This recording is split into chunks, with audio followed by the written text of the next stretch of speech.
Nah, adik-adik, sekarang kita akan bahas tentang difraksi gizi.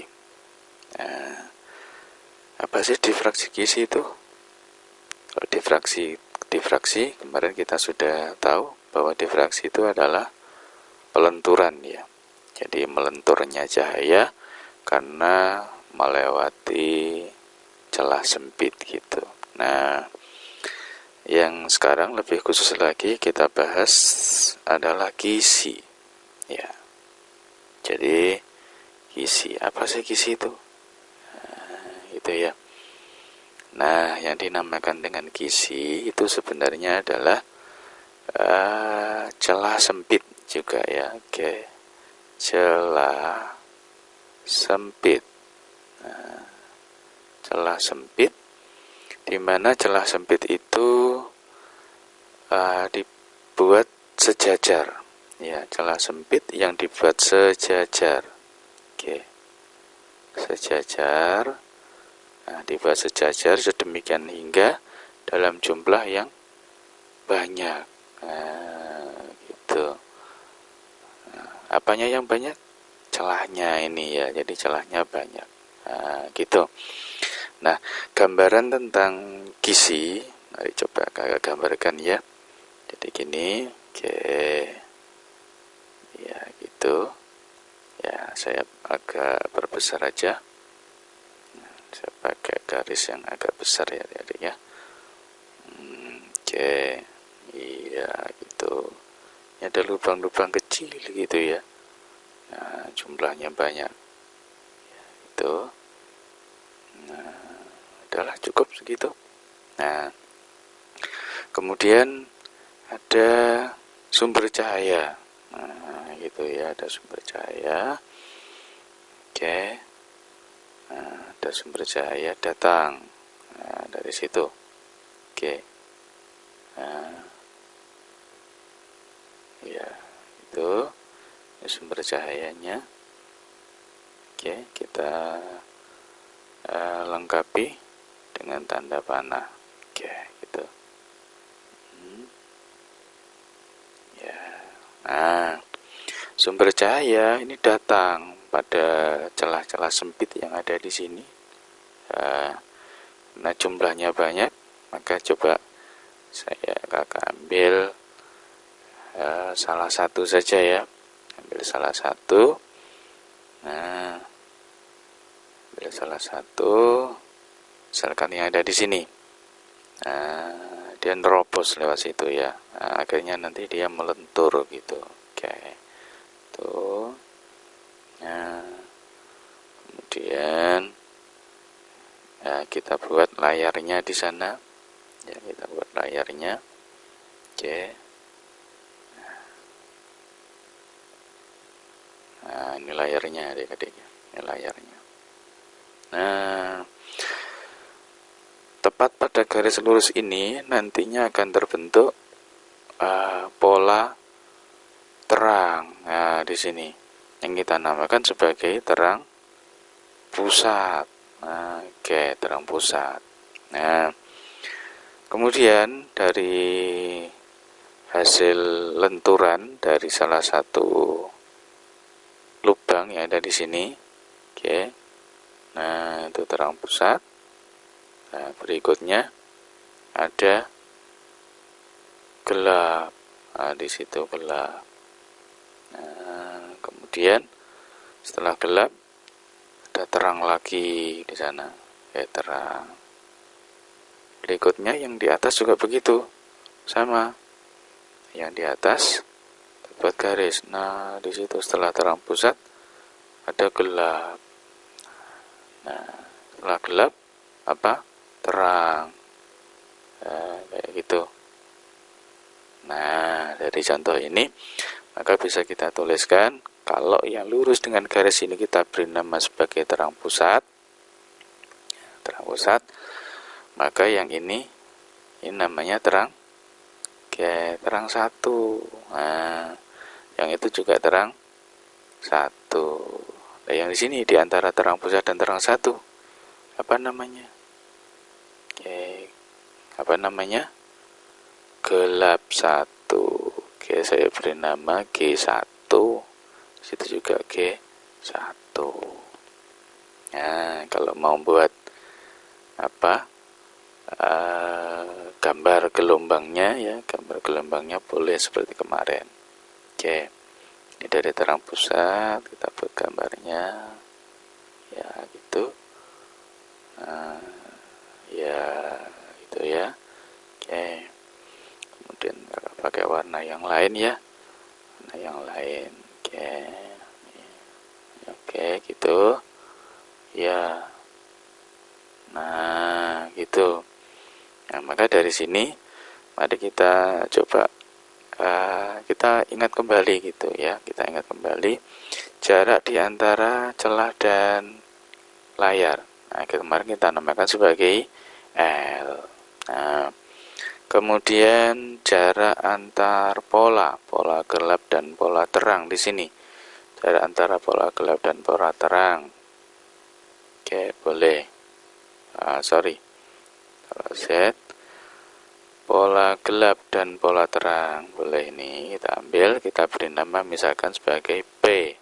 Nah, kemudian di sini tadi ada lubang-lubang ya, ada lubang-lubang. Kalau kemarin pada difraksi celah tunggal, ini lubangnya kan 1, maka lebar lubang itu kita namakan D. Nah, sekarang karena kisi atau celahnya banyak, maka D itu tetap kita definisikan di situ juga ya, D. Namun D-nya di sini kita sama dengan sebagai seper N. Nah, dengan N, apa itu N? Ya, coba kakak ulang ya. Nggak kelihatan ini ya. Oke, saya bawa ke sana. Nah, jadi D itu sama dengan 1 per N. Nah, dengan N itu adalah jumlah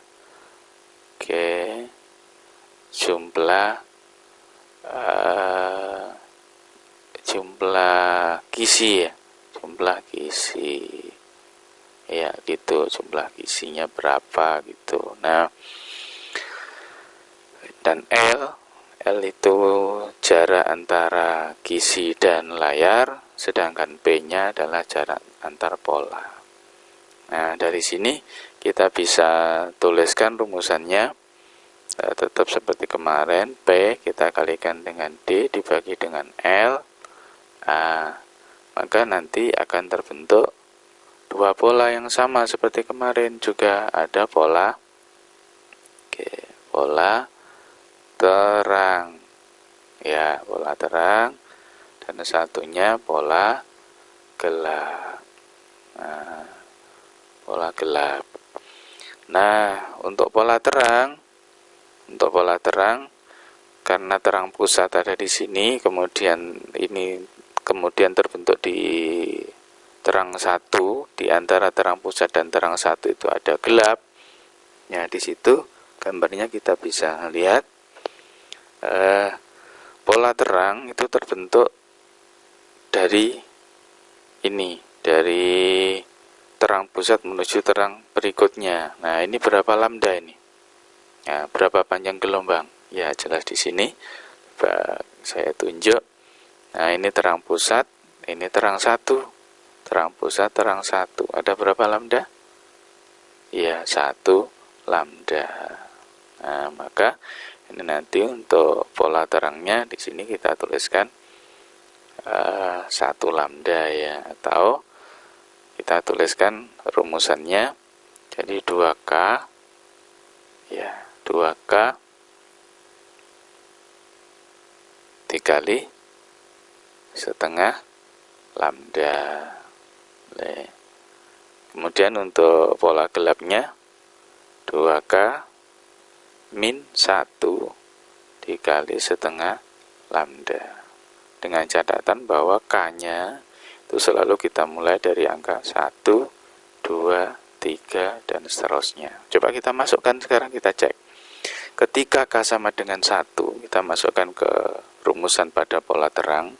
Ketika K sama dengan 1, maka kita peroleh PD di sini, PD per L. Oke, ditunjuk ya. Jadi ketika K-nya di sini sama dengan 1, maka PD per L ini sama dengan berapa? Lambda. Nah, berarti PD per L berapa lambda pola terang dari jarak antara terang ke terang. Ini terang ke terang. Ya.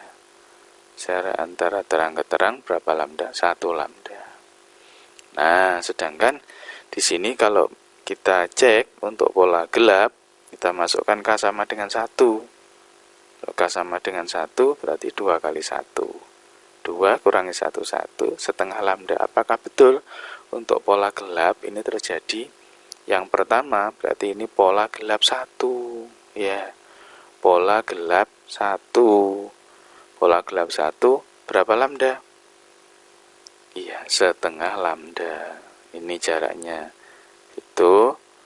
Nah, ini sampai situ ada setengah lambda. Betul. Nah, dari sini kita bisa simpulkan bahwa untuk pola terang punya rumusan kayak gini. Ya. Punya rumusan kayak gitu. Kemudian untuk pola gelapnya seperti ini. Nah, nanti dalam bentuk rumusan yang lain ya, mungkin adik-adik juga menemukan di sini nanti